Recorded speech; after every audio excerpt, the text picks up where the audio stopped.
Et on est reparti, voilà, c'est officiellement le début. Merci François et merci à Carrefour d'avoir pris cette musique pour leur campagne nationale, qui est apparu 3 jours après notre premier épisode. On utilisait donc ce morceau de Nino Ferrer qui s'appelle Cornichon. Et la campagne a démarré une semaine après notre premier webinar. Donc, qui copie qui? Moi, je dis que Carrefour peut-être avait kiffé comme on avait pris cette musique et nous a copié. On va bientôt accueillir nos 3 invités, pardon. Et avant, on avait un petit sondage. Donc, on va parler de webinar, mais on va aussi parler de direct. Vous voyez, le direct à la télévision. Finalement, qu'est-ce qui vous plaît le plus dans le direct à la télévision? Est-ce que c'est quand il y a une émission politique? Ça vous fait kiffer, on va dire, de la voir en live. Les grands divertissements. Je crois qu'il y a Miss France demain, par exemple. On parle de ça, quoi, des grands primes Starac ou le Téléthon, dont on va parler un peu plus tard. L'Access, qui est le 19-21h, comme quotidien, TPMP, ou l'info en continu. Voilà. Donc, et j'ai exclu le sport parce que ça aurait été trop simple, tout le monde aurait répondu sport. On laisse tourner un petit peu, répondez, et puis on va vite donner les résultats. C'est le moment d'accueillir nos 3 invités. Je crois que je vais le dire 15 000 fois qu'on est 4, mais on est 4. Salut à tous. Hello, hello. Bonjour. Salut. Salut. Donc voilà, Carole, Julien et Antoine. On démarre par toi, Carole. Très bien. Bonjour à tous. Donc là, on avait petite slide de présentation. Donc, Carole, tu as fait toute ta carrière en télévision. Et en fait, on te reçoit. François, tu sais, il y a les slides. Oh là, ça fait n'importe quoi. Ok. Donc, tu as fait toute ta carrière en télévision. Et on va parler, par exemple, du Téléthon, où tu officies en rédactrice en chef depuis une quinzaine d'années, je crois, sur les primes du vendredi et du samedi. Et comme c'était la semaine dernière, ça va être cool, on va pouvoir débriefer de ça. Et tu es un peu notre invité télé et écriture, en fait. Écriture d'émissions, écriture de conducteurs, chose qui est souvent un peu oubliée dans les webinars, mais que juste avoir 40 minutes, avoir quelqu'un pendant 40 minutes et des slides, ce n'est pas un conducteur, ce n'est pas avoir écrit une émission, c'est pas suffisant. Donc du coup, François, toujours si tu réussis à faire la slide, mais juste après, on a Julien Duzabo, donc qui est Chief Marketing Officer de Voilà, qui est la plateforme de webinaire qu'on utilise et qui est partenaire de ce webinar. Salut Julien. Bonjour, j'ai le droit à ma slide. Ah là, toi, t'adores ta slide. Merci. T'es vraiment un vénard. Donc ta partie, ce sera un peu genre ta sélection du webinaire du mois. Et puis en 2 mots, toi, tu as fait toute ta carrière en agence, BETC, Léo Burnett, Publicis, que des très belles agences. Donc c'est marrant de te retrouver là après, enfin, je veux dire, les 2 pieds dans le webinaire. Je trouve que c'est assez original, non? Eh ben, écoute, oui, mais en même temps tellement plaisant et je pense que c'est le sujet qui va nous animer. Bien évidemment, le webinaire, c'est un format de communication et la première chose qu'on peut dire, c'est qu'il y a quand même pas beaucoup de gens qui ont cherché à faire évoluer leur manière de parler, leur manière de communiquer en général par rapport à ce nouveau format. Et donc, c'est ça qui nous anime. Et donc, aujourd'hui, on a créé une plateforme qui fait ça, mais je pense que bien évidemment, et dans le contenu, et dans la présentation, et dans le conseil, il y a beaucoup, beaucoup de choses à faire. Bah oui. Et donc Antoine, donc on revient sur toi tout de suite après, Julien, enfin, partie 2. Et donc Antoine Allard, qui travaille chez Cap Digital. Salut Antoine. Salut. DIRCOM et édito de Cap Digital qu'on peut décrire comme, alors tu m'avais dit le plus grand club de l'innovation numérique en Europe. C'est un des plus grands collectifs d'innovateurs Collectif dans le numérique en Europe. Et c'est une boîte. J'ai ma slide aussi. Ouais, trop Merci beau, beaucoup. Donc voilà, et donc ce qui est marrant, c'est que toi aussi, tu as fait cette carrière un peu à mi-chemin entre télévision et numérique. Ouais, tout à fait. Un peu d'agence aussi, Oui. un peu de médias et beaucoup de numérique et beaucoup d'innovation parsemé dans tout ça depuis le début de ma carrière. Ok.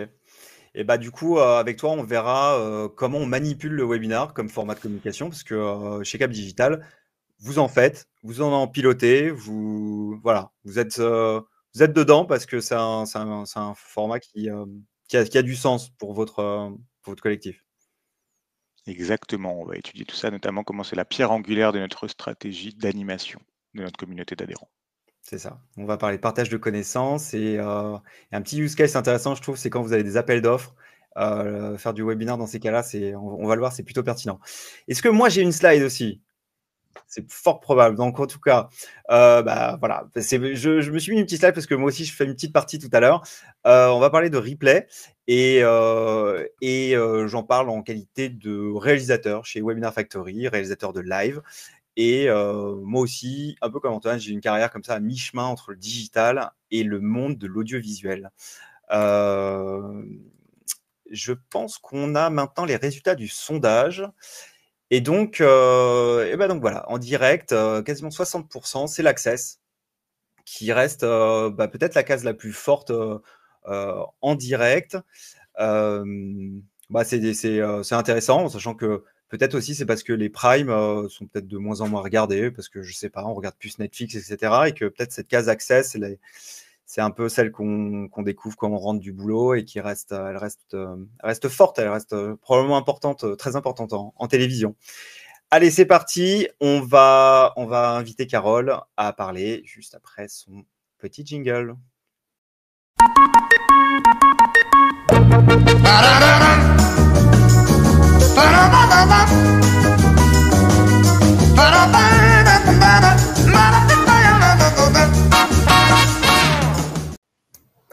Alors, je confirme juste, je rebondis un petit peu sur le sondage, je confirme en effet que l'Access est très, très fort. C'est quelque chose de très, très puissant, notamment pour les pages de pub.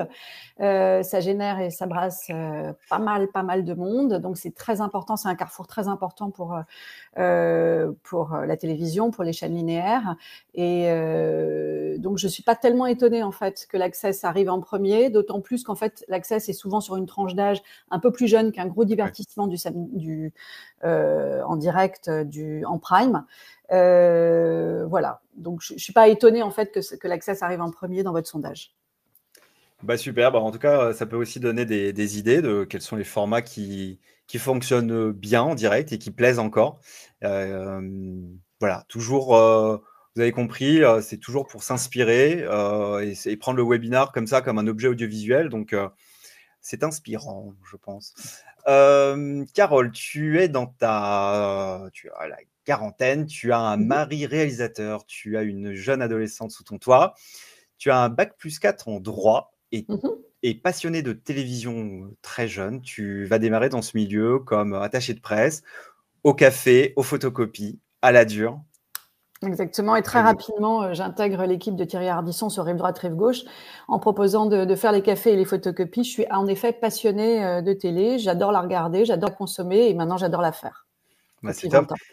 Et donc, des premiers jobs, voilà, dans les rédacs d'Ardisson, de Christine Bravo. Et alors moi, j'ai toute une question, c'est que quand on aime un peu la télé, on est forcément un peu fan d'Ardisson. Oui.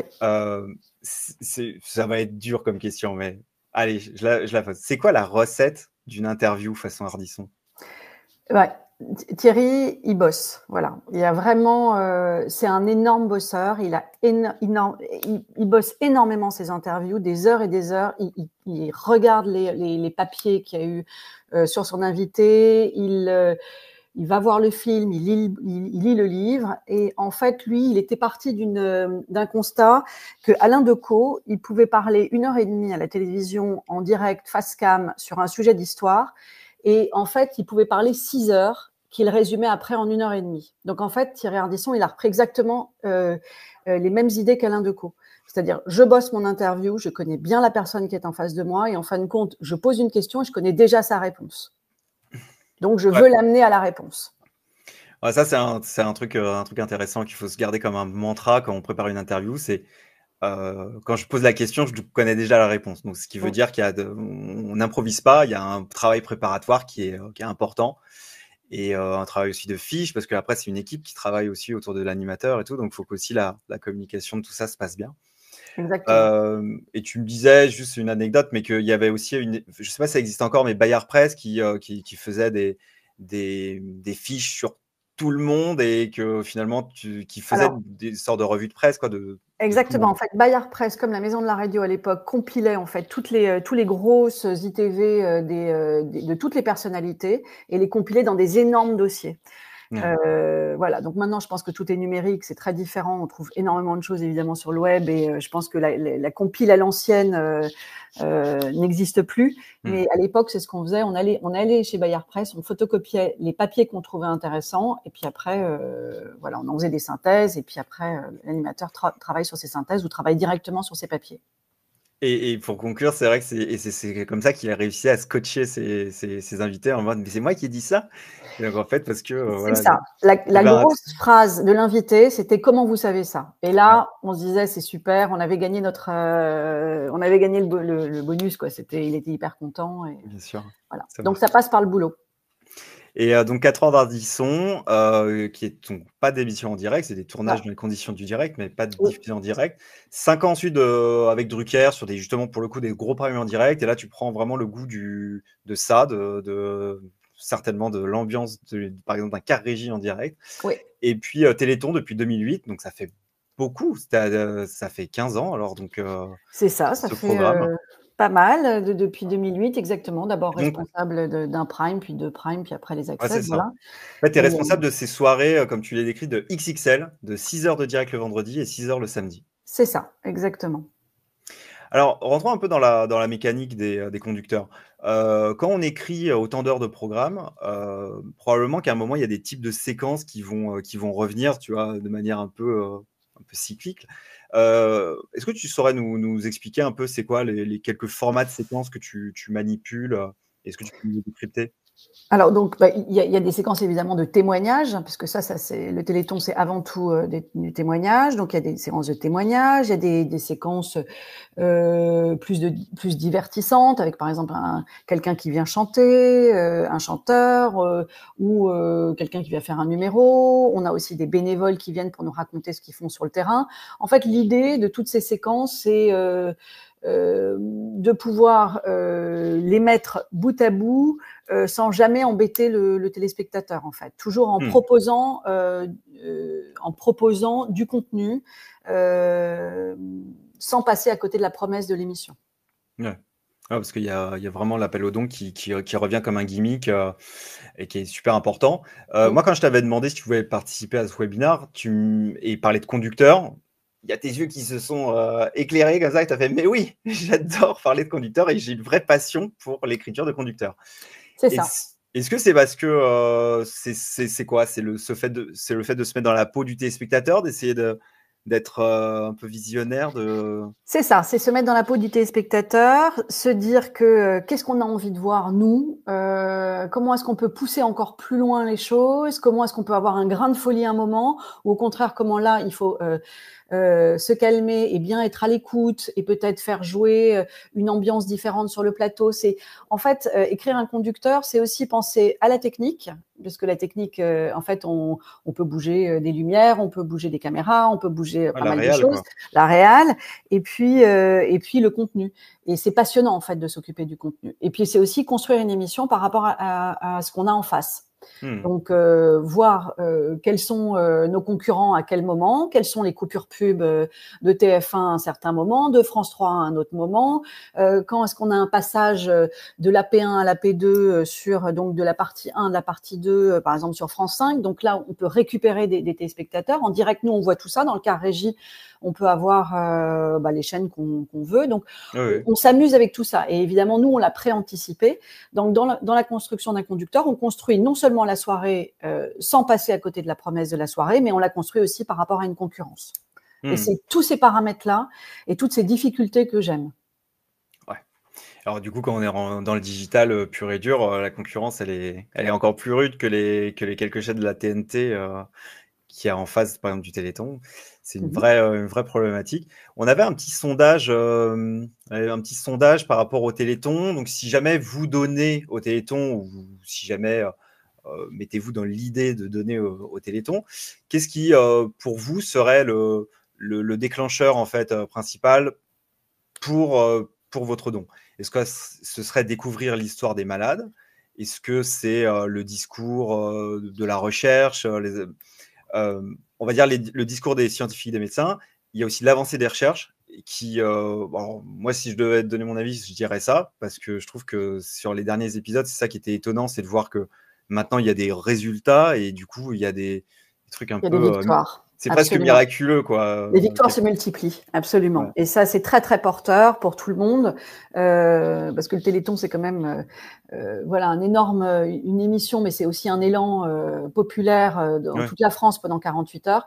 Et en fait, voir que, en fin de compte, ces dons font avancer la recherche et on arrive maintenant à des victoires, ça fait du bien, c'est porteur et ça donne envie de continuer, en fait.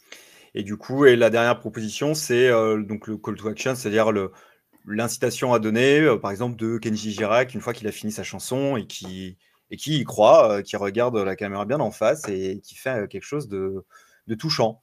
Alors, vous répondez, et puis François, dès que tu penses qu'il y a assez de votes, tu clôt le... Ah bah, c'est déjà fait.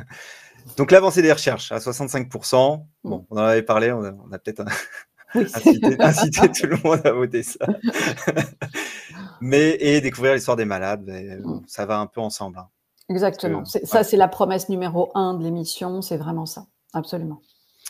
Alors, on revient sur les histoires de conducteurs. Tu me disais, par exemple, que l'introduction, c'était la séquence que tu réécrivais le plus, 4-5 fois, parce que toujours essayer de trouver les moins de mots, plus impactants. Alors, c'est quoi les clés d'une bonne intro? Très compliqué. Alors d'abord, ça dépend quelle émission. Ça dépend si on est en Access, si on est en Prime. En Prime, en tous les cas, il faut faire court, percutant, et surtout donner envie. Mais de toute façon, c'est quelque part, quand vous commencez un travail, c'est assez logique que on va dire les premiers mots doivent donner envie. Si vous n'amenez pas les gens dès le début sur un programme, et même si vous n'amenez pas le direct avec vous, après, c'est un peu plus compliqué, c'est un peu plus poussif. Donc l'intro. Et quand tu dis donner envie, est-ce que il faut être plus dans le registre de l'émotion, du style vous allez voir, vous allez rire pendant 2 heures, etc. Ou est-ce qu'il faut être un peu descriptif tout de suite en disant vous allez rire, mais en fait parce qu'on va faire un quiz de ça, un ceci, un cela. Il faut un peu de tout. Ouais. Il faut un peu de tout, mais on ne peut pas tout faire non plus. C'est-à-dire que si vous avez un programme de 4 heures ou de 2 heures et demie, vous n'allez pas commencer à tout décrire. En revanche, vous allez piocher 1-2 petites choses qui sont des moments forts de votre soirée. Et vous allez dire, tout à l'heure, on va avoir, cette année, on avait Hugo Loris sur le prime time du samedi. Vous allez avoir tout à l'heure Hugo Loris en direct. Bon, parfait. Tout d'un coup, ça donne envie. On se dit, c'est chouette, je vais peut-être attendre. Il se passe des choses. Il y a un événement dans l'événement, en fait. Voilà. On a aussi énormément parlé des victoires en début en intro. Donc, en fait, vous voyez, en même temps, on parle des victoires sur les malades et en même temps, on se dit qu'on a bientôt Hugo Loris. Après, il y a plein d'autres choses. On avait aussi un parrain formidable, on avait Vianney. Donc, tout ça, il faut réussir à, en très peu de mots, donner envie et ce qui va, en fait, impulser toute la soirée. Ok. Et alors, toujours dans le côté, la partie introductive, je trouve parfois il y a 2 écoles, tu vois. Par exemple, on avait parlé d'Access tout à l'heure. Donc, forcément, qui dit Access dit quotidien et TPMP, hein, vraiment en balance comme ça. Quotidien, ça démarre avec un JT de 8 minutes. Donc, c'est de la hard news. C'est, voilà, pour ceux qui aiment quotidien comme moi, j'apprécie ça. TPMP, c'est 10 minutes d'impro d'Hanouna et de talk en plateau et tout. Donc, c'est vraiment genre, tu sais, c'est 2 salles, 2 ambiances, quoi. Donc, alors, je sais qu'il n'y a pas de... Forcément, tu vas me dire, ça dépend donc du public et tout. Mais qu'est-ce qui peut faire choisir? Par exemple, sur le Téléthon, c'est une vraie question, ça, de savoir s'il faut démarrer directement dans le côté, dans un registre, on va dire, un peu dur, tu vois, un peu grave. Ou est-ce que plutôt, non, c'est le soleil, c'est la joie, c'est la fête? Ça dépend, mais si je reviens surtout sur TPMP et le quotidien, d'abord c'est un horaire qui est un peu différent. Je pense que le quotidien, il y a aussi un espèce de best-of au début. Voilà, ça dépend de plein de choses. Ça dépend aussi du budget de l'émission. Quotidien, ils ont énormément de reportages. Il y a, ils ont des reportages, ils ont des envoyés spéciaux, ils ont des magnétos. Les magnétos, ça coûte cher. Faire du reportage, ça coûte cher. Hanouna, c'est du talk et c'est de l'ambiance plateau aussi. Donc eux, ils jouent là-dessus. Ils capitalisent sur autre chose. Ils capitalisent sur l'humour de Cyril. Ils capitalisent sur une bande qui est différente. Quotidien, c'est un côté beaucoup plus journalistique, beaucoup plus news, et c'est un autre angle. Donc, il n'y a pas de bonne recette. De toute façon, il n'y a pas de bonne recette en télé, sinon tout le monde l'appliquerait. Il y a des ambiances différentes, il y a des budgets différents, et il y a des choses qu'on a envie de faire passer différents. Ouais. Mais je crois que c'est important, comme tu dis, de répondre par l'angle du budget. Parce qu'effectivement, 10 minutes en plateau, un plateau, c'est une fois que les lumières sont installées, que les caméras tournent et qu'il y a l'équipe, je veux dire, c'est pas que ça coûte pas cher, mais ça coûte forcément moins cher que d'aller envoyer des JRI, tourner tel sujet, et il y a le montage, il y a ceci, il y a cela. Du coup, par exemple, en webinar, si on est un peu fauché, faut avoir plein d'intervenants de qualité. Faut même presque les mélanger. C'est un peu la recette Hanouna, quoi. C'est réussir à se faire clasher un peu les personnalités. Mais donc voilà, c'est des choses je pense, intéressantes à garder en tête. J'avais déjà posé cette question à Clélia la dernière fois. Y a-t-il une règle quand on écrit les interviews et qu'on définit leur durée dans un conducteur? Pas tellement. Non, pas vraiment. Pas tellement, parce que en fait, ça va dépendre de qui on a en face. Si on a une famille qui est un peu tétanisée parce que c'est la première fois qu'elle fait de la télévision, et c'est tétanisant d'être sur un plateau de télévision avec énormément de lumière, énormément de techniciens, on peut perdre un peu ses moyens, on s'est préparé en avance. Donc, en fait, d'abord, il y a une préparation du témoin à faire. Il faut le rassurer, il faut le mettre en condition. Donc, cette famille peut avoir des phrases très courtes, on ne se sentant pas très à l'aise. En revanche, peut-être que si vous demandez à Fabrice Lucchini de venir, une question, c'est 5, 6, 7 minutes. Après, il part lui-même, il se lance lui-même, et c'est formidable aussi. C'est de la très jolie télé aussi. Mais donc, il n'y a pas de règle. C'est pas une question, une minute. Ça dépend qui on a en face, en fait. Ouais, du coup, vu qu'en webinaire, on a rarement Fabrice Lucchini, donc ça se joue aussi vachement sur la pré-interview, de voir un peu comment la personne aussi, si elle est bavarde ou si elle répond de manière très concise. Bon, là, voilà. On a juste, après, on a de toute façon un temps fixe. On a par exemple 5 minutes. Donc, on crée autant de questions que en fonction de la personne. Super, c'est intéressant. On fait quoi quand on prend du retard dans un conducteur? Parce que là, à mon avis, par exemple, là, on a déjà pris grave du retard. C'est vrai? Alors, je pense, ouais. Zut, alors, mince, désolé. Non, c'est nous. On le rattrape. Alors, comment est-ce qu'on le rattrape? Il y a une petite oreillette dans l'oreille du présentateur, et on dit, voilà, on va trapper une question, on va aller plus vite là-dessus, on presse tout le monde, alors on court après le temps.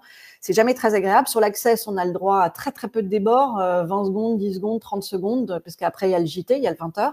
Donc, on n'a pas le droit au débord. Sur les primes, en revanche, du Téléthon, il y a la chaîne la chaîne porte l'émission et nous laisse vraiment on a la possibilité de déborder.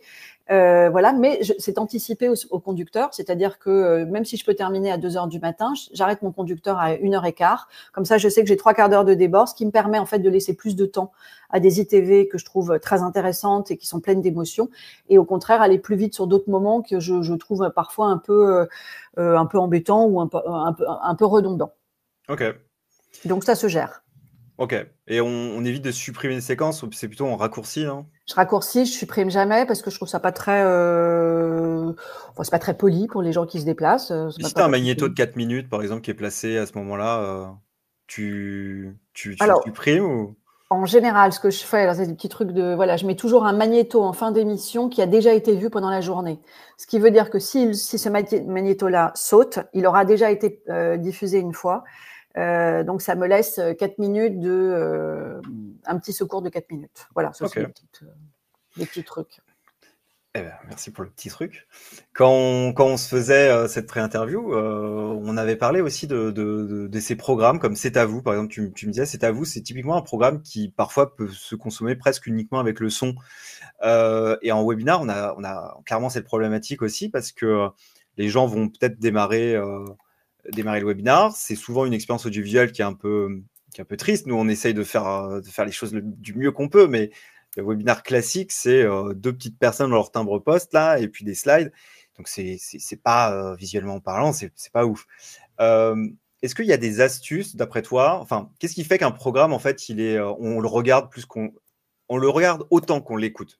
C'est pas plus qu'on l'écoute, mais autant qu'on l'écoute. Le poste de réalisateur est très important parce que c'est lui qui va donner de l'humeur à tout ça et qui va faire vivre, en fait. C'est-à-dire des plans de coupe, des jingles, des choses comme ça. Ça, c'est très, très important pour pas qu'on s'ennuie. En fait, il faut pas que le téléspectateur s'ennuie et il faut pas simplement qu'il écoute. Et puis après, c'est à nous, en travaillant le conducteur, de mettre des magnétos, de mettre de l'image, de mettre ce qu'on appelle de l'illustre, c'est-à-dire pendant que quelqu'un parle, on met en off des images d'illustre, ce qui va illustrer son propos. Voilà, donc... c'est toutes les bonnes pratiques, quoi. Toutes les bonnes pratiques, exactement.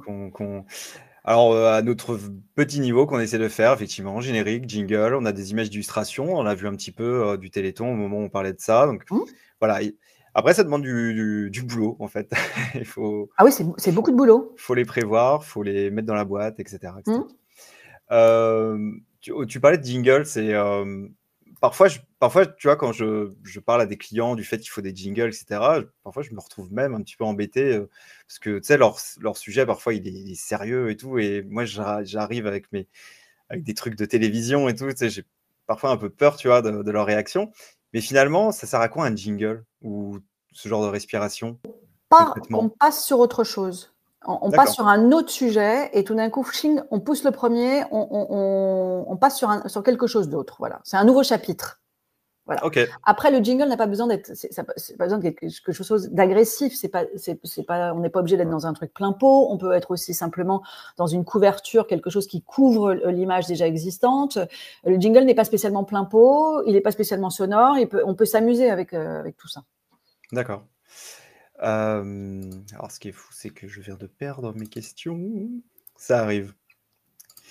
Ah oui, moi, je voulais te demander aussi, comme on a beaucoup parlé du Téléthon, mais c'est vrai qu'il faut pas te réduire juste ton travail à ça, parce que tu as vraiment toute une carrière en télévision et tu continues à faire, bien entendu, à l'année d'autres types d'émissions.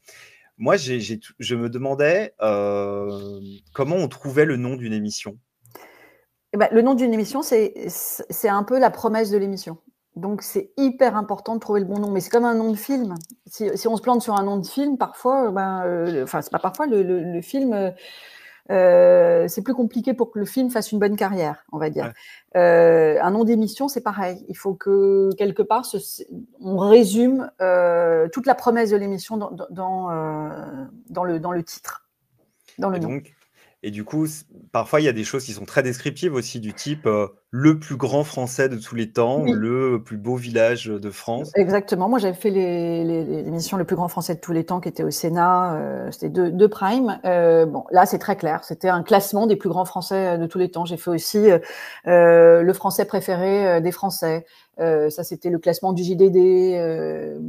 Voilà, donc à chaque fois, le bal du 14 juillet. Donc, on sait où on est quand on dit le bal du 14 juillet. C'était présenté par Michel Drucker. On sait qu'on est dans le bal du 14 juillet et ça se passe au 14 juillet. Là, tout d'un coup, il n'y a pas besoin d'expliquer, en fait. Mais tu trouves pas qu'il y a eu une phase là comme ça où les émissions de télévision s'appellent de manière, comment dire, de manière le plus droite possible, c'est-à-dire quotidien. C'est quotidien parce que c'est tous les jours. Où il y a eu La Quotidienne sur France 5. Je crois même France 2 à un moment avait l'émission politique ou un truc comme ça, où c'était juste l'émission, je sais plus. C'est incroyable, on est dans la description pure, il y a pas un adjectif, il n'y a rien. Qu'est-ce que tu en penses de ça? Moi, je trouve que ça fonctionne. Après, il y a des modes, hein. Il y a des modes à la télé, il y a des modes dans les titres. Après, il y a des modes, et puis il y a surtout France 5 voulait harmoniser à un moment tous ces titres d'émission avec ses politiques, c'est mieux, enfin avec le C apostrophe quelque chose. Voilà, donc eux, ils voulaient harmoniser. Donc ça, c'est un peu, c'est une harmonisation de chaîne. Mais il y a des modes mais en tous les cas, quand on dit c'est politique, on sait sur quoi on va en général. Hein. On identifie France 5, on identifie le vert, on identifie quelque chose de qualité. Notre interview touche à sa fin. Moi, j'avais une dernière question. Ce qui est amusant, c'est que donc j'avais dit en introduction que tu avais un bac+4 en droit, mais donc ça remonte ça. Mais cette année, tu viens de te rajouter 1 an de formation dans le digital. Et donc, félicitations, tu as un bac plus 5. Merci. Qu'est-ce qui a motivé une personne de télé comme toi qui aurait pu rester dans un environnement full télévisuel, avec ses codes, avec aussi un petit peu sa routine et ce gros paquebot qui parfois mériterait aussi de en fait, le média télé est quand même un média qui commence à s'essouffler un tout petit peu. Je pense qu'il n'y a pas une personne en dessous de 35 ans qui arrive le soir et qui allume la télévision. Enfin, il y en a très peu. Voilà. Donc moi, j'ai toujours eu envie d'être là où ça se passe. Et donc c'est pour ça que j'ai repris mes études pour être chef de projet et pour voir un peu plus le digital de plus près, comprendre un peu les codes, comprendre comment ça marche, comprendre de quoi on parle, et peut-être justement faire de la production de vidéos sur le digital. Et c'est ce qui est un peu en train de se passer à l'heure actuelle, puisque je commence à produire des petites vidéos pour le digital. Et justement, parce que ce que j'avais compris de ta formation, c'est qu'elle n'était pas spécialement audiovisuelle. Non. Elle était digitale. Et que forcément, il va y avoir ton naturel qui va revenir au galop, et tu vas vouloir faire de la vidéo. Et j'ai envie de dire, de toute façon, c'est le média roi sur le web. Et qu'est-ce que tu as identifié justement, toi, c'est quoi les petits formats là, qui sont pas télé, qui sont vraiment web et que tu as identifié et que tu as envie de bosser sur ce genre de trucs? Moi, j'aime beaucoup tout ce qui est petit format Instagram. En moins d'1 minute, raconter quelque chose, ça me plaît beaucoup. Je trouve ça très intéressant. Je trouve qu'en plus que c'est beaucoup moins lourd qu'un magnéto télé à produire. Voilà, c'est une production plus légère, c'est un montage beaucoup plus léger, et ça me plaît bien en fait. La rapidité d'exécution, quoi. Oui. Côté, j'ai une idée et clac clac, en 24 heures c'est dans la boîte, quoi. Exactement. Et les montages sont moins lourds, surtout. Oh, ça doit faire du bien, ça. Ouais, c'est oui, sûr. oui. Ah oui. Oui. Merci beaucoup, c'était super intéressant. Vraiment, tu restes avec nous.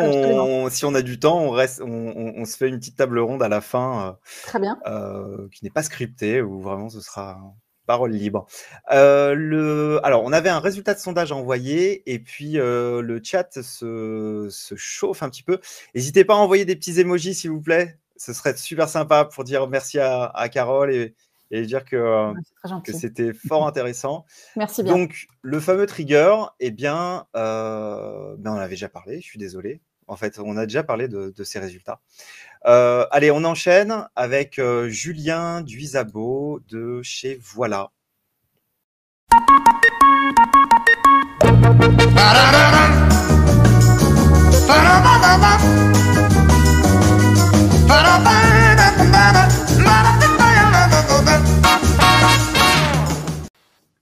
Décidément, on a des problèmes de générique à chaque fois de jingle. Ce n'est pas le bon, mais on va avancer. C'est bien dommage quand même. Ça s'est vu que j'étais vénère là. Julien, tu as plein de trucs à nous montrer, mais juste avant, voilà, juste je voulais dire que toi, tu es un gars vraiment de com, de pub. Tu as fait toute ta carrière en agence, BETC, Léo Burnett, Publicis. C'est que des belles boîtes. Et du coup, Publicis, c'est le lien en fait un peu avec Voilà, parce que ça s'est monté comme ça. Ça s'est monté comment, Voilà? Eh ben effectivement, ça s'est passé une rencontre entre un groupe de communication et son client Orange. Et donc l'histoire qui est assez bien, c'est que c'est des employés d'Orange et de Publicis qui ont une idée pendant la pandémie. Souvent, il se passe des choses là-dessus. Et il s'avère qu'on a été voir nos présidents respectifs, Arthur Sadoun d'un côté, Stéphane Richard de l'autre, pour leur présenter une idée qui était une plateforme événementielle, parce qu'on sentait bien que tous les événements s'arrêtaient. Et ils nous ont dit, mais c'est pas une idée, mes cocos. Ils parlent comme ça, nos patrons. Et ils nous ont dit, mais en fait, c'est une boîte que vous nous présentez. Donc, montez-la, n'ayez pas peur, vive l'intrapreneuriat. Et donc, c'était pas du tout prévu.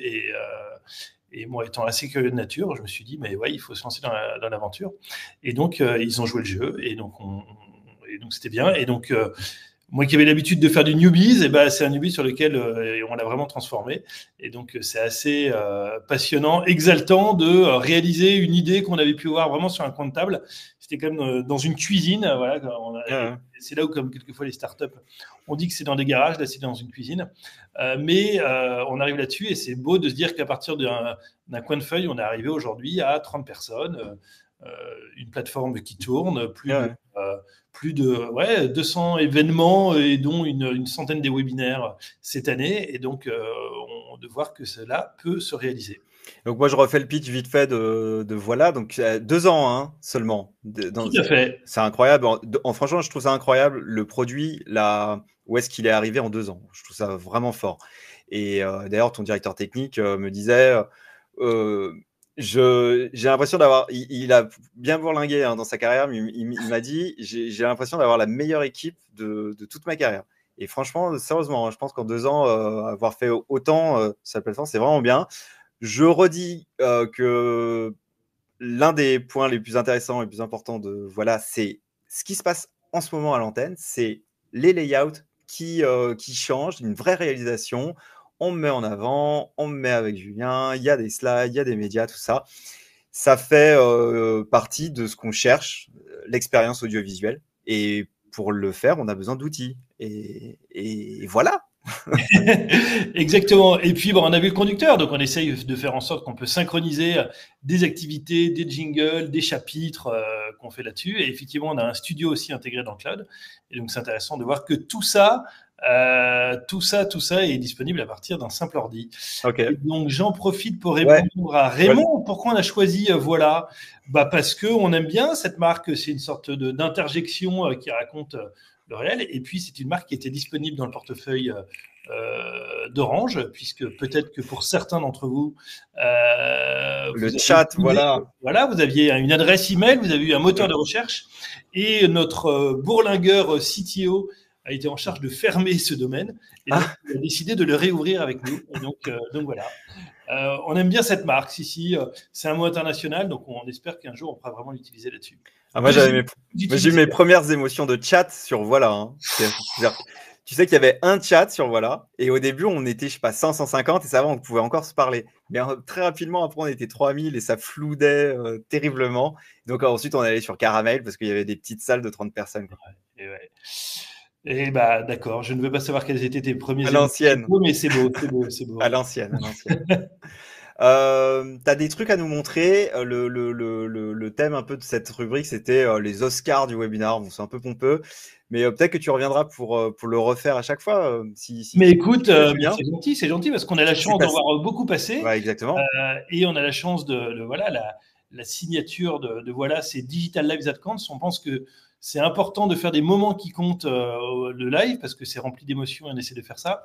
Et donc, il s'est passé un moment assez joli, effectivement, qui était... alors, c'est pas forcément facile de passer après ta première invitée qui a fait le Téléthon, mais d'une certaine manière, un autre c'était aussi une autre association qui s'appelle Break Poverty. Normalement, vous devez voir le site qui était fait. Donc, Break Poverty, en quelques mots, hein, c'est une association qui lutte contre la pauvreté en France. Alors, c'est un nom anglais, mais ils sont en France. Et donc, ce qui était assez intéressant quand elles l'ont fait toutes seules. Hein, donc, elles ont fait ce site toutes seules. Voilà, on les a un tout petit peu aidées. Et donc là, vous voyez la directrice générale et la responsable comment on appelle ça, des fonds, pardon, de la récolte de fonds. Je suis pas encore très bon là-dessus. Et donc, ce qui était assez intéressant, c'est que ce qu'elles ont fait, c'est elles ont vraiment bien utilisé Voilà pour faire plusieurs choses. La première chose, c'était pour sensibiliser. Elles ont fait des sondages. Et donc, quand même, vous voyez, quand on voit ce type de questions et qu'on demande aux gens de répondre, de dire le taux de pauvreté des retraités est de 6%, qui est le taux de pauvreté des enfants et des jeunes en France, hein, on parle bien de la France, et qu'on réalise que la bonne réponse, c'est 20%, d'un seul coup, on se dit, ah oui, il se passe un truc. Et donc, pour sensibiliser et pour amener les gens à réagir, le mot sensibilisation lié au live et lié à des quiz, il est quand même assez intéressant. Et donc, elles ont continué à faire là-dessus, en train de dire, voilà, en moyenne, les enfants de 3 ans, ils ont 600 mots. Et en fait, quand on est dans une famille défavorisée, on a quand même 2 fois moins de mots. Et c'est ce genre de choses où on réalise la gravité de ce qu'elle raconte. Et donc, pour sensibiliser, on trouve que c'était très intéressant. C'est une super mécanique d'engagement, effectivement, et donc, de présenter les choses de cette manière-là. C'était une petite communauté, on n'est pas comme le Téléthon. J'espère qu'un jour, on y arrivera, parce que, ou en tout cas, nous, notre plateforme peut le faire, mais on peut le faire. La deuxième chose qu'elles ont fait, qui était plutôt malin, c'était que, lié derrière la pauvreté, en fait, il y avait plusieurs actions. La petite enfance, le décrochage scolaire, l'accès au premier emploi. Et donc, en fait, ce qu'elles ont proposé, c'est ici, c'est que chacun pouvait choisir un atelier. Et donc aujourd'hui, on pouvait faire donc des petites salles sur lesquelles les gens se sont retrouvés et donc en cliquant, on se retrouvait directement sur l'atelier. Donc on s'est retrouvé dans des salles un peu plus, c'est pas une question d'intimité, mais en tout cas on choisit son thème.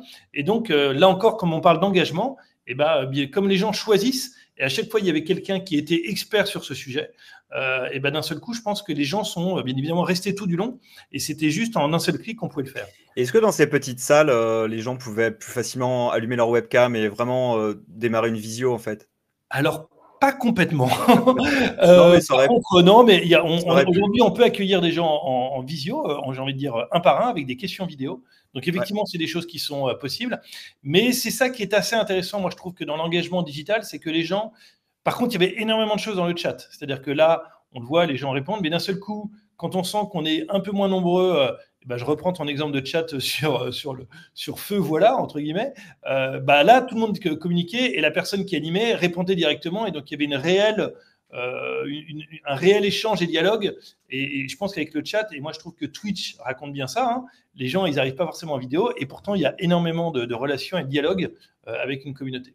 Donc, le fait de faire ça était quand même intéressant. Et puis, la troisième chose qui était assez passionnante, c'est que, il y avait la possibilité de faire un don en ligne.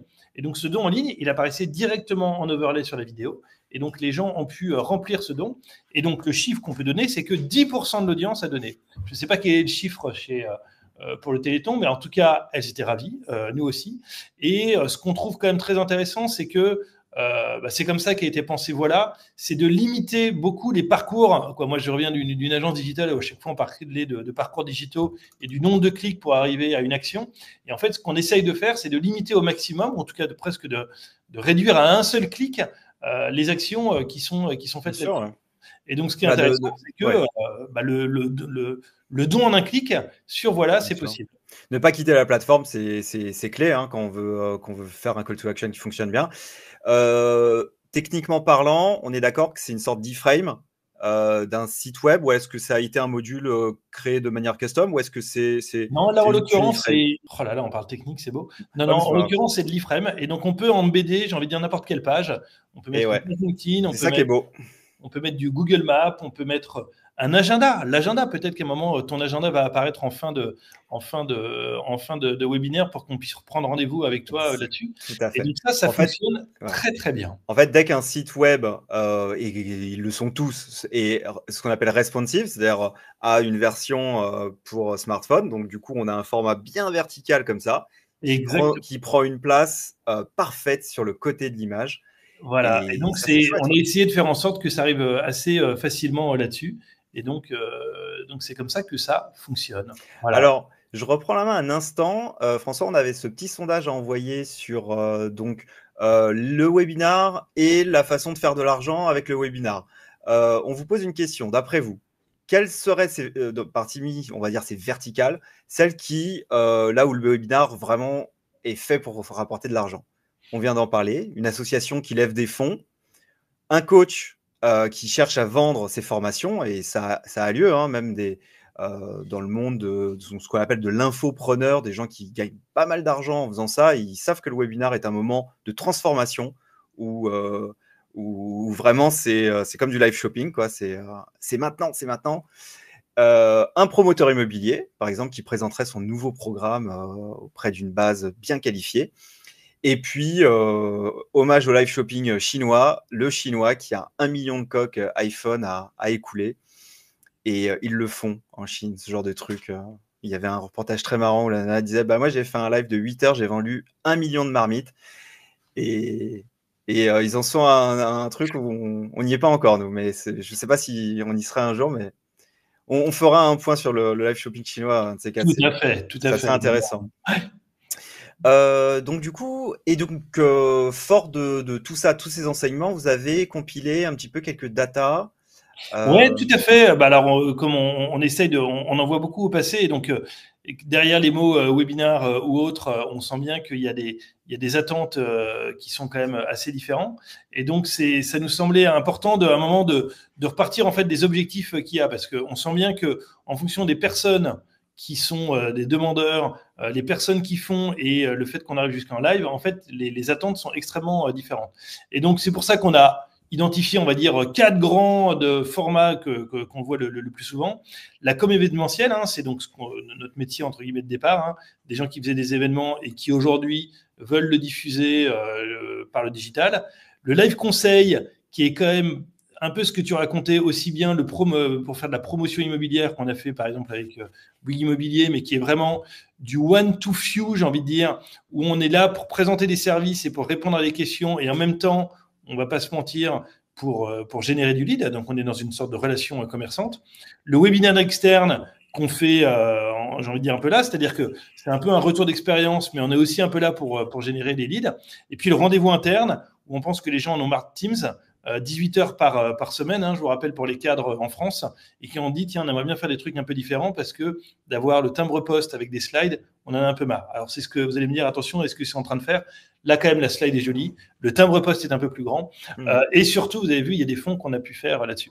Et donc, tu le classes où, l'événement qui est fait pour transformer le sales, vraiment l'événement sales? Il est quoi? Il est dans le live conseil?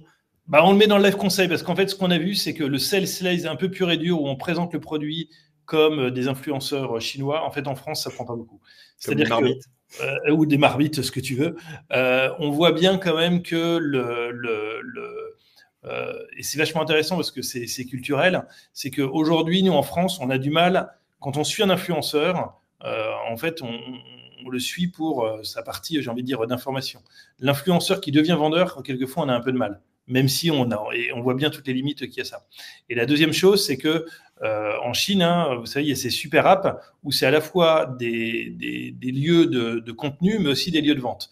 Et en fait, en France, on aime bien distinguer. C'est-à-dire que c'est pour ça que le live shopping sur Facebook s'est arrêté, sur Instagram s'est arrêté. Alors, il va revenir avec TikTok, on va voir ce que ça fait. Mais aujourd'hui, les taux de conversion sur les réseaux sociaux est très, très, très faible. Et donc, les gens n'ont pas confiance de mettre leur carte de crédit sur YouTube. D'ailleurs, est-ce que vous seriez prêt à le faire? Donc, et c'est là où ça devient intéressant. Et donc, nous, là, ce qu'on a compris, c'est que finalement, en revanche, de laisser son nom pour prendre un rendez-vous, ça marche. Et donc, des formats plus sur des services ou des ventes complexes. On l'a fait avec des pompes à chaleur, par exemple. 35 000 € la pompe à chaleur. Et c'est pas très simple à installer. On a pas mal de questions, donc on a plusieurs ça. Je pense que l'automobile, un jour, ça va arriver parce qu'on n'a plus envie de se déplacer en concession. Tout ce qui est sur l'assurance ou la banque, où finalement, on a quand même beaucoup de questions et que, pareil, on n'a pas forcément envie d'aller dans les banques. Des choses comme ça où la recherche de lead, elle est compliquée. On pense qu'il y a des choses à faire. Tu veux dérouler ou est-ce que tu penses qu'avec... Je peux dérouler si je déroule assez vite sur la com événementielle. Bah, ce qu'on a pu voir, et c'est là où on essaye de le faire, c'est dans la com événementielle, ce qui est intéressant, et là c'est un peu comme, je ne sais pas si c'est comme la télé, c'est que le premier besoin, c'est qu'il ne faut pas que ça casse. Il faut que ça marche coûte que coûte.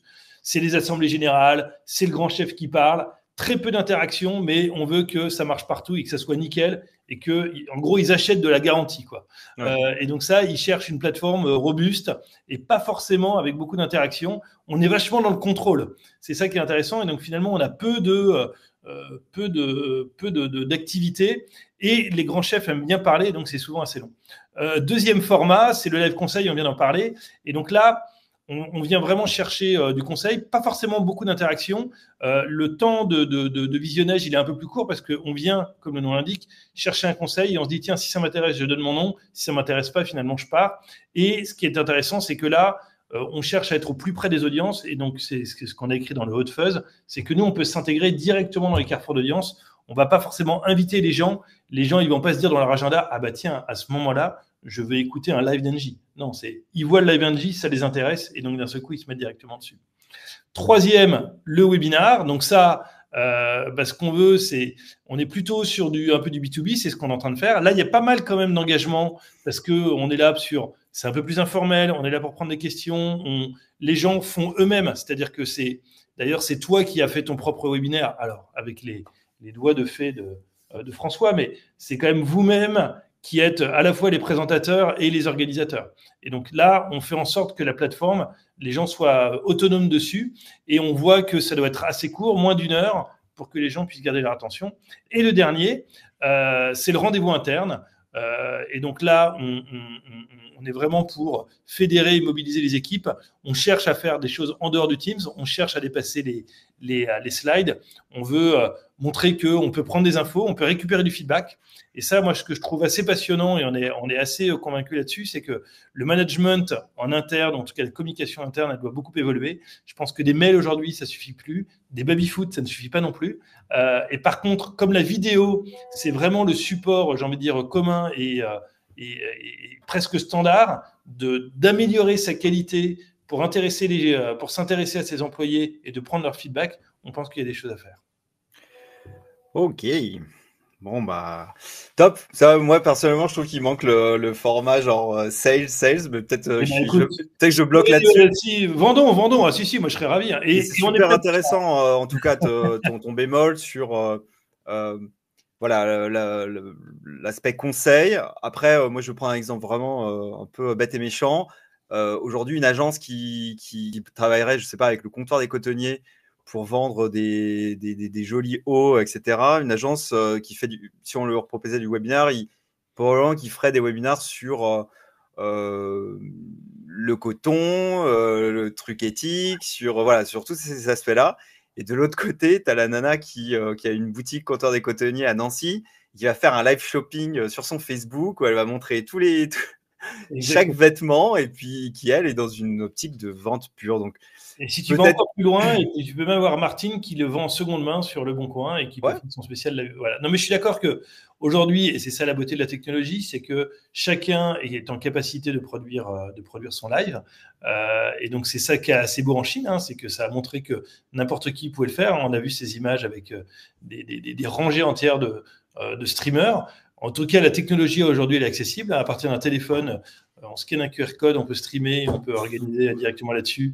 Et de se plugger sur un tunnel d'achat, c'est quand même très, très simple.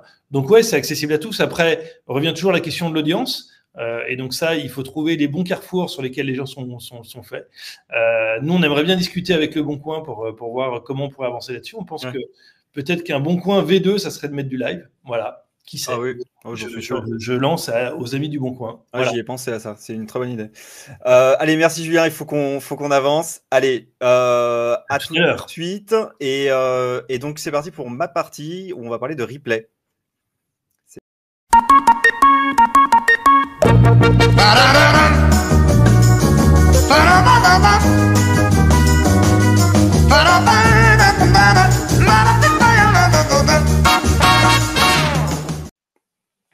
Allez, je vais essayer de faire super court, mais on va parler de cette chose que l'on oublie parfois un peu trop quand on fait un webinar et où on met beaucoup d'efforts à faire son webinar et parfois on en ressort un peu crevé, un peu comme nous d'ailleurs le mois dernier.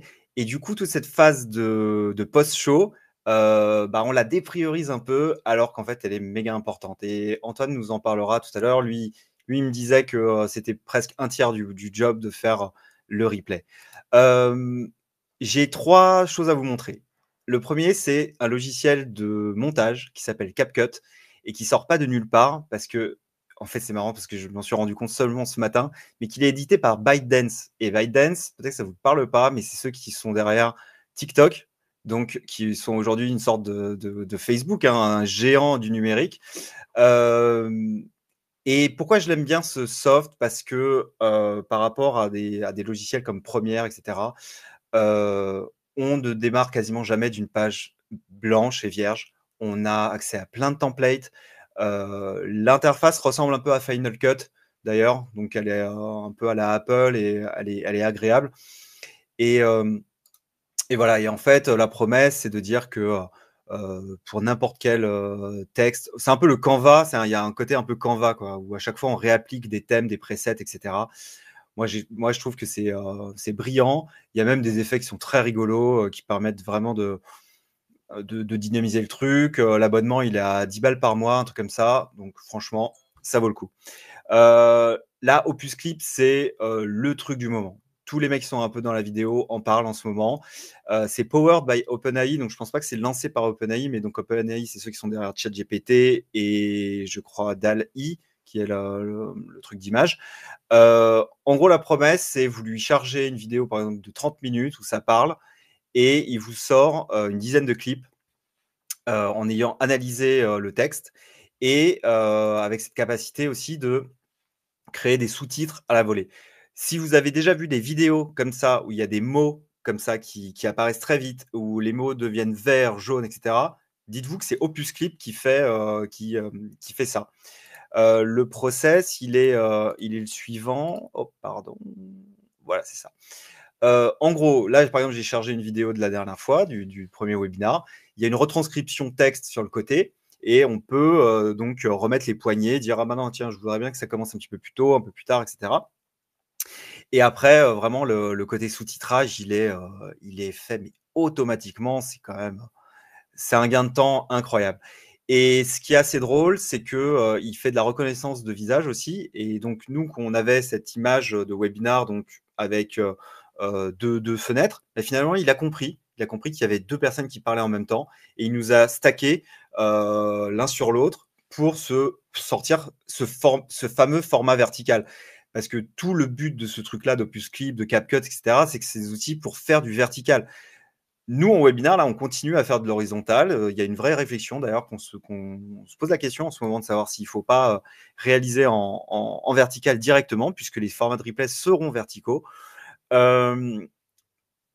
Peut-être que OpusClip est une réponse à ça, qu'on peut continuer en horizontal et qu'ensuite, derrière, il y a des passerelles vers le vertical facile. Le dernier truc que je voulais dire sur OpusClip, c'est qu'il y a aussi un outil de b-roll. Donc, les b-roll, c'est-à-dire c'est les images de coupe, des plans de coupe, les plans d'illustration.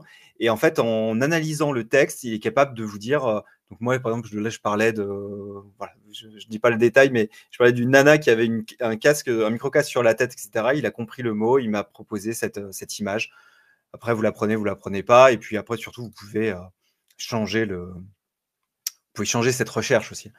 Et puis très rapidement, les formats de replay, c'est ceux qu'on a fait par exemple la dernière fois. Donc il y a le long format qu'il faut chapitrer sur YouTube, comme ça au moins on sait. Et puis voilà aussi le chapitre automatiquement. Il y a le best-of qui durait à peu près 15 minutes sur une émission d'1 heure et quart. Et puis ensuite, donc voilà, ça c'est le best-of. Et puis ensuite des capsules dédiées par intervenant. Voilà, truc inspirationnel. Et ce qui est intéressant de les ressortir aussi, tout ça, c'est qu'en plus, on va pouvoir les retitrer en fait derrière. Donc, on va les rééditorialiser. Et donc, par rapport à un live d'1 heure et demie où il y a une grande thématique, là, on rentre vraiment dans un point bien particulier. Par exemple, Philippe qui disait que un webinaire ne pouvait pas être 45 minutes de publicité. Voilà. Et puis, si jamais vous avez une présentation produit, etc., nous, par exemple, le pitch, moi, je l'ai mis de côté et c'est assez pratique parce que voilà, je l'ai fait en one shot. Mais si quelqu'un après me demande c'est quoi Webinar Factory, je le renvoie sur le pitch. C'est déjà fait. Allez, on est en retard. Je voudrais qu'on laisse assez de parole à Antoine. Donc, c'est parti pour la dernière partie.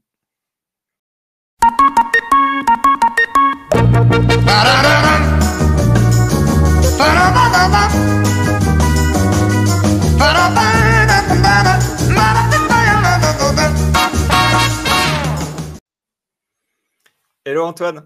Salut, ça va? Ouais, je suis encore avec vous et je suis vraiment désolé, mais je vais devoir vous quitter à 15h pile. À 15h pile, ouais, à 15h pile. Je m'excuse auprès de l'audience, j'ai déjà mon autre rendez-vous qui arrive, ça sonne à la porte, c'est un peu la course. Mais on va faire court et efficace. On va aller faire court et efficace. Donc, je vais un petit peu avancer du coup sur l'introduction. Bon, voilà, je voulais dire que tu avais 38 ans, que tu étais historien de formation, mais qu'ensuite tu as fait des stages en communication multimédia. On parlait de multimédia à l'époque, qui t'ont fait après basculer, grâce à un Master 2 au CELSA, dans la com numérique. Tu as passé 4-5 ans chez Ogilvy, elle aussi une belle agence de pub, comme celle qu'a fait Julien. Je voudrais juste qu'on prenne un instant sur ça, parce que je trouve ça marrant. À l'époque, tu bossais dans l'influence digitale auprès des blogueurs. Ouais. Et on parlait déjà d'influence digitale à l'époque ?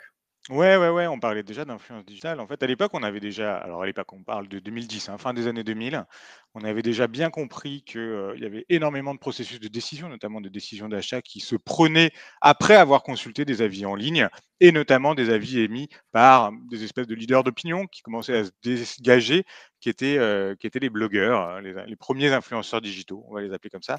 Ce qu'on n'avait peut-être pas mesuré, c'est que ça allait prendre cette ampleur-là et Ah que ça oui. allait réussir à toucher des audiences qui sont devenues extrêmement massives, là où à l'époque, on réfléchissait encore plutôt dans l'idée qu'Internet était un média de masse individualisé et que chaque influenceur allait réussir à toucher sa niche.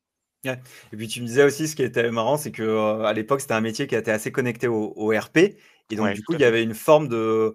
Quand on est là-dedans, un peu dans le journalisme, etc., enfin, il y a une sorte de règle qui est qu'on interdit de rémunérer les gens qui parlent d'un produit, en fait. On ne les rémunère pas. Le produit en Tout à lui-même est fait. le cadeau, On quoi. avait en tout cas chez Ogilvy cette approche. D'ailleurs, l'influence digitale était née dans la branche, l'activité PR, relations publiques, relations presse d'Ogilvy. En tant que tel, on s'appliquait les mêmes règles éthiques au travail avec les journalistes qu'avec les influenceurs. Et donc Autant ensuite, dire que l'époque a un peu changé depuis. bah oui, c'est ça. Là, c'est le Far West, là. Euh, Tu as ensuite fait pas mal d'années comme community manager de France 5, donc au numérique de France Télévisions, et tu as continué un petit peu dans une émission de télé qui s'appelait La Quotidienne, qui s'appelle toujours La Quotidienne, je crois. Et depuis 5 ans, tu es directeur com et édito chez Cap Digital. Donc on a présenté ça comme le plus grand collectif de l'innovation numérique en Europe, qui rassemble des startups, des laboratoires de recherche, des fonds d'investissement et des collectivités territoriales. Exactement.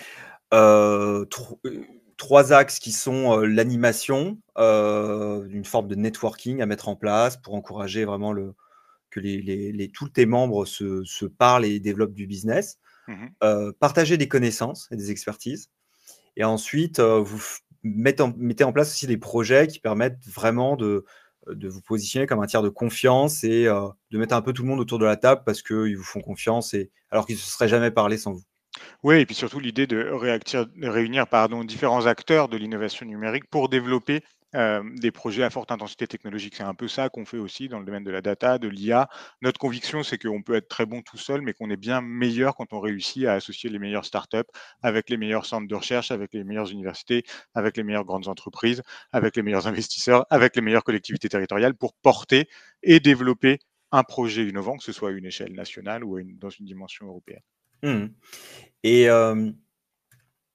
rentrons dans le dur et Ouais. peut-être le point le plus intéressant, je trouve, dont tu m'avais parlé. Tu m'as dit, le webinar, il est ultra, ultra pertinent quand on a un appel d'offres. Je sais pas, un acteur comme la BPI, par exemple? Exactement, ouais. Ce qu'il faut comprendre, c'est que nous, en tant que tiers de confiance, on est vraiment des facilitateurs d'accès à des guichets de financement public de l'innovation. Et il y en a beaucoup, hein. Il y en a au niveau régional, il y en a au niveau national et au niveau européen. Et donc, quand des nouveaux appels à projets sortent, notamment dans le cadre de France 2030, vous avez peut-être entendu parler de ce grand plan d'innovation France 2030, 54 milliards mis sur la table par l'État. Et ben, dès qu'on a des nouveaux appels qui sortent, on a un appel d'air, on a énormément d'acteurs qui ont envie d'en savoir plus. Et nous, notre enjeu, c'est de réussir à leur donner accès aux financeurs, aux opérateurs, le plus rapidement possible pour qu'ils puissent poser toutes leurs questions, pour qu'ils puissent bien comprendre ce que couvre l'appel, s'ils sont éligibles, qu'ils puissent rentrer dans le détail d'un appel à projet. Et le webinaire nous permet d'avoir cette réactivité, de réussir en moins de 10 jours après la sortie ou l'annonce d'un appel à donner accès aux opérateurs, à créer l'événement qui permet de rencontrer les opérateurs et les financeurs. Ça, c'est un premier point. Et puis le deuxième point, c'est la promesse de l'interactivité. C'est vraiment Ouais. du Ask Me Anything. OK, on ouvre le chat, allez-y, posez toutes vos questions. D'ailleurs, généralement, on passe par des plateformes qui ont même un onglet questions pour être sûr que toutes les questions sont au même endroit et qu'on va pouvoir toutes les traiter. Et ça fonctionne très, très, très, très bien. C'est vraiment une promesse de réunion et rencontre avec le donneur d'ordre, avec le financeur qui, évidemment, fonctionne très bien. Mais c'est un peu technique, mais sur les appels d'offres, surtout quand ils sont publics, Ouais. le jeu de questions-réponses, il est très charté, hein. C'est-à-dire qu'il faut que s'il y a une question qui est posée, que la réponse arrive à tout le monde, à tous les répondants. Exactement. Ça s'articule bien avec le webinar, ça? Ou c'est un peu une zone grise, quoi, genre Non, ça s'articule bien. Généralement, de toute façon, les opérateurs et financeurs, ils ont bordé les choses niveau juridique et ils ont une FAQ qui est déjà longue comme le bras, qui leur permet de répondre à peu près toutes les questions qui sont posées. Et quand ils ont un doute ou qu'ils ne savent pas répondre à une question, ce qui arrive rarement, mais ça arrive, ce qu'ils font généralement, c'est qu'ils ils disent qu'ils vont revenir, qu'ils vont étudier la question, qu'ils vont revenir et ils vont la mettre en ligne sur leur FAQ. Donc ça leur permet, voilà, aussi pour eux, en tant que opérateurs, acteurs du financement de l'innovation, de continuer à enrichir et à nourrir leur FAQ et être toujours le plus complet possible dans les réponses qu'ils peuvent apporter. Alors moi j'aime beaucoup quand on touche du doigt des use cases qui semblent absolument d'une logique implacable, quoi. C'est-à-dire que le webinar, pour ça, c'est implacable. Tu as parlé de facilité, de rapidité d'exécution pour créer l'événement. Le distanciel permet effectivement ça. Et puis ce format Ask Me Anything qui reprend le terme d'un format de Reddit. On parlait de nom d'émission, de naming. Ask Me Anything, c'est hashtag Ask Me Anything, c'est vraiment. On comprend tout de suite. Hein. Et je trouve que c'est à garder comme idée, comme format. Donc, l'appel d'offres de haut niveau pour avoir une phase de présentation des choses et bien entendu, cette phase de questions-réponses à laquelle tout le monde va participer et on va pouvoir entendre les questions de tout le monde et les réponses de. Exactement, on est vraiment aussi dans une logique d'engagement, hein, de mise en tension d'une communauté autour d'une opportunité donnée, avec la capacité très rapidement d'obtenir toutes les infos qu'il faut pour se saisir de cette opportunité. Une fois qu'on a dit ça, je pense qu'on a bien couvert le cas d'usage, et c'est vrai que le webinaire est certainement le format qui permet, que ce soit un format événementiel ou audiovisuel pour le coup, hein, de répondre au mieux à ces objectifs. Antoine, vu qu'il est quasiment 15h, je veux te poser la dernière question. Ouais. Tu me disais quand même que donc, le webinaire, vous l'avez beaucoup utilisé et que vous avez aussi maintenant du recul sur qu'est-ce qui marche moins. Tu peux nous faire un petit topo de ça, mais de manière vraiment sans langue de bois, quoi. Il y a beaucoup d'enseignements à tirer, mais globalement, qu'est-ce qui marche? Qu'est-ce qui marche pas? Pour commencer par ce qui marche pas, je trouve que tout ce qui est format partage de connaissances, conférences, table ronde, où on a plusieurs intervenants qui doivent répondre entre eux, creuser un sujet, c'est extrêmement difficile à animer quand on est chacun derrière son écran. Et d'ailleurs, tu t'y es pas trompé, hein, toi, dans ton format, là, tu as toujours un ping-pong entre l'animateur et un intervenant, et on échange finalement assez peu entre intervenants. Et donc ça, moi, je pense que ça peut fonctionner en webinaire, mais il faut en tout cas avoir tous les intervenants qui sont autour de la table, les uns à côté des autres, dans un studio, et ensuite on diffuse comme on veut. Ce qui marche bien, on l'a vu, c'est vraiment la promesse de l'interactivité, et puis c'est l'exploitation de la longue traîne de diffusion. Le webinaire est certes un objet live, mais il vit largement en diffusion, en replay, en editing, en capsule, avec plusieurs espaces de diffusion en fonction des plateformes où l'on est présent, où les communautés sont réunies, parfois dans le cadre de partenariats de diffusion qui sont également à monter.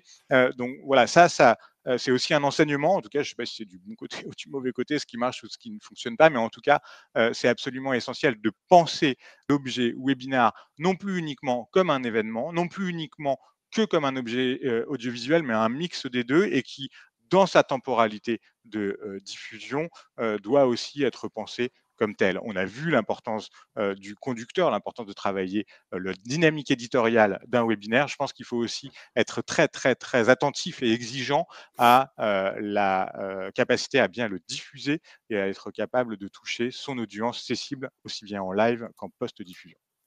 Et François, si tu peux mettre la slide à l'antenne, je voulais juste montrer quelques images du plateau Cap Digital, parce que le confinement aidant, vous êtes équipé, caméra, régie, etc. Et du coup, cet espace d'événementiel que vous aviez déjà, hein, qui accueillait plein d'événements, vous lui avez greffé cette partie captation, tournage. Et donc forcément, vous l'avez beaucoup utilisé, parce que je veux dire, à un moment, vous étiez formé, vous aviez le matériel, etc. Donc ça vous coûtait, on va dire, presque plus rien de faire un live. Mais finalement, ton retour aussi, à un moment, c'est que les trucs sous-performaient, les lives de certains trucs sous-performaient tellement que vous avez même arrêté de le faire et vous avez essayé de le penser même peut-être différemment en créant d'autres types de formats, quoi. Par exemple, tu parlais de. À partir du moment où on a l'outil de production audiovisuelle, la question c'est aussi de se demander pourquoi est-ce qu'on se limiterait à faire que du live ou à faire que du webinaire en studio. Et donc, on utilise aussi cet outil comme un outil de réalisation de capsules audiovisuelles qui nous servent ou qui sont diffusées sur différentes plateformes derrière, et dont certaines d'entre elles sont le digest d'événements qui ne vivent pas en live, qui ne vivent pas en webinar. Je parlais tout à l'heure notamment des conférences, là où on va vraiment sur des sujets pointus. Je préfère aujourd'hui garder ces événements-là en pur présentiel avec des intervenants réunis sur place pour creuser des questions et faire ensuite une vidéo digest de 4 ou 5 minutes pour résumer les enseignements clés du temps d'échange qu'on a eu, plutôt que d'essayer de faire un truc en webinaire que je n'arriverai pas à bien animer ou je n'arriverai pas à créer les bonnes discussions entre les intervenants, les rebonds, à travailler tout ce qui relève vraiment de la capacité à animer au-delà de la barrière de l'écran. Et ça, c'est effectivement un enseignement phare pour nous au bout de plusieurs années d'exploitation du plateau Cap Digital. Et voilà, je suis vraiment désolé. Allez, faut que je faut que vous tu quitte. files. Je suis harcelé de partout là pour C'est le quoi, coup. tout le monde devait filer à 15h. On va envoyer le jingle. On va voir qui est-ce qui reste pour la table. En tout cas, merci beaucoup. Merci. Bravo à tous les intervenants avant moi. C'était passionnant tout ce que j'ai entendu. Merci. Et à très bientôt. Bravo pour tout ça. Salut, à bientôt. Salut. Allez, jingle.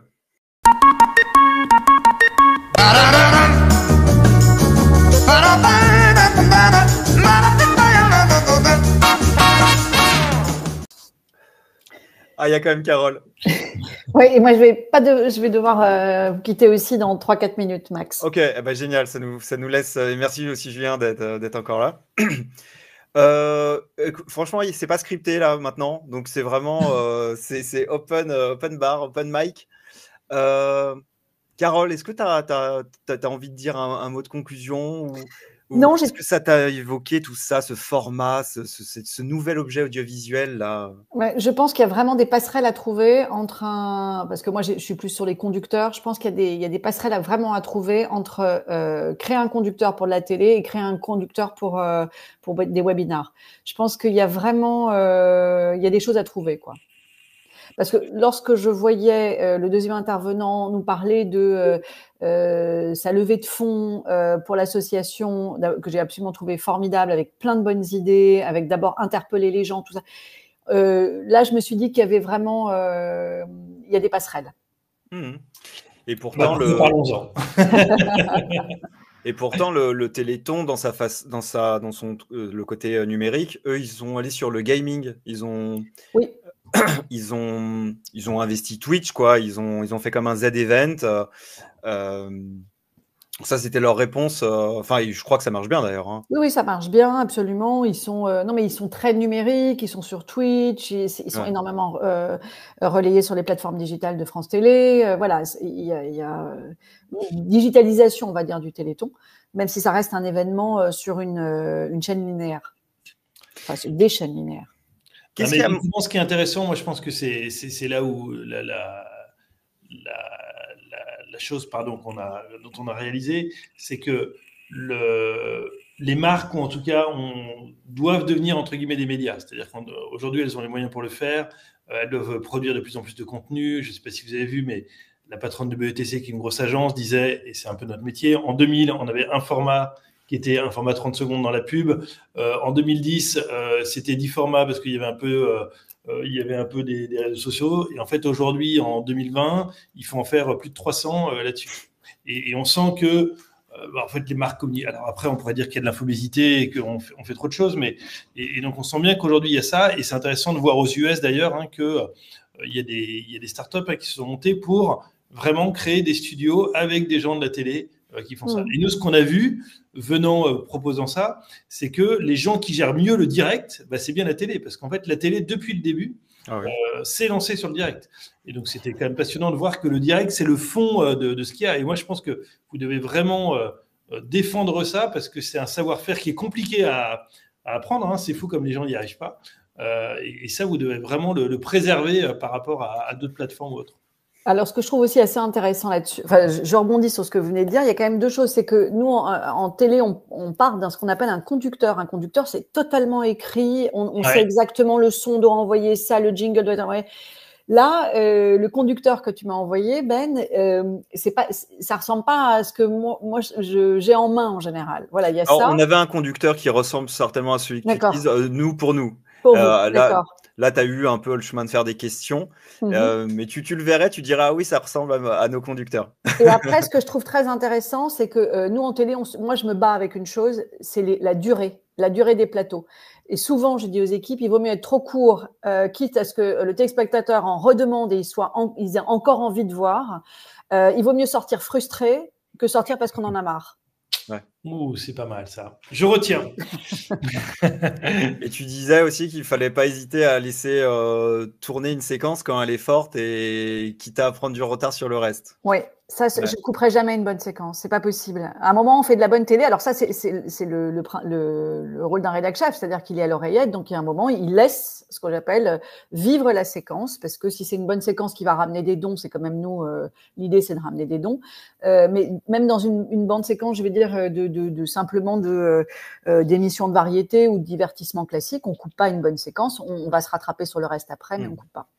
Et du coup, ça remet bien en avant l'importance de ce trio réalisateur, animateur et cette troisième personne qui est en fait la vraie chef d'orchestre, qui est, tu vois, dans des petites équipes qui sera à la fois rédac chef, productrice et topeuse, tu vois, dans des petites équipes, tu vois. C'est ça. Une personne peut être multicasquette, mais ce qui est sûr, c'est qu'il faut quelqu'un derrière qui ait du recul pour un moment se dire ce plateau est trop long, il faut passer à autre chose et il faut que la personne en face qui anime, donc là c'est toi Ben par exemple, il y a peut-être un moment où je t'aurais dit là on va sur la prochaine question parce que on a déjà dit ou on a compris ou voilà.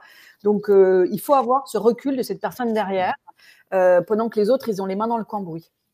Et après, c'est aussi une histoire d'outils. Hein, c'est-à-dire que en télé, il y a les intercoms, il y a tout ce jeu-là de moi, je peux parler à un tel, etc.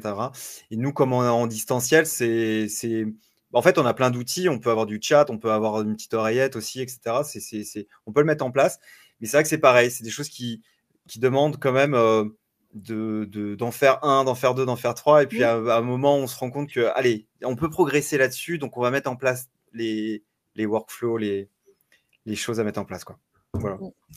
Tu files ? Oui, je file. Allez, merci beaucoup. J'ai trouvé, bravo au réalisateur aussi, parce que j'ai trouvé la réalisation super dynamique et franchement, c'était extra.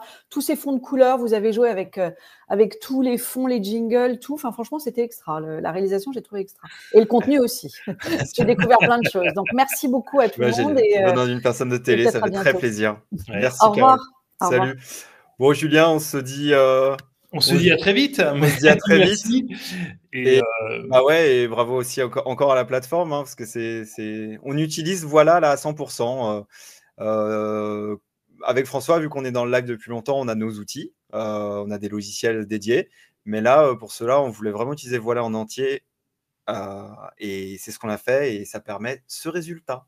Donc c'est pas mal. Bon. Et bah super. Et bah bon vendredi et bonne fête à tous. Et puis on se revoit en janvier. On a plein de choses encore à aller voir. Je ne sais pas s'il y a encore beaucoup de monde, mais on va mettre justement le petit module de calendrier à l'antenne. Est-ce que ça va marcher ? Voilà. Il arrive. Petit icône prendre rendez-vous. Et t'es disponible à Noël et tout, t'es disponible le 25. Ah là là, t'es sympa. Donc un calendrier bien à jour, hein, a priori. Allez, si j'avais un truc là avant sur ce webinaire, c'est ça, c'est prenez un petit rendez-vous, 30 minutes, on parle de vos problématiques, on voit comment le webinaire peut y répondre. Et voilà, je suis sûr que ce sera pas 30 minutes de perdu. Vous avez vu qu'on aime bien ce sujet, on le manipule un peu dans tous les sens. Merci François à la réal. Et puis si vous voulez, restez un peu avec nous. Il va y avoir un peu de musique. C'est le retour de Radio Webinar comme la dernière fois. À bientôt en janvier et bonne fête. Bye bye. Salut Julien. Bye. Ba-da-da-da. Ba-da-ba-ba-ba.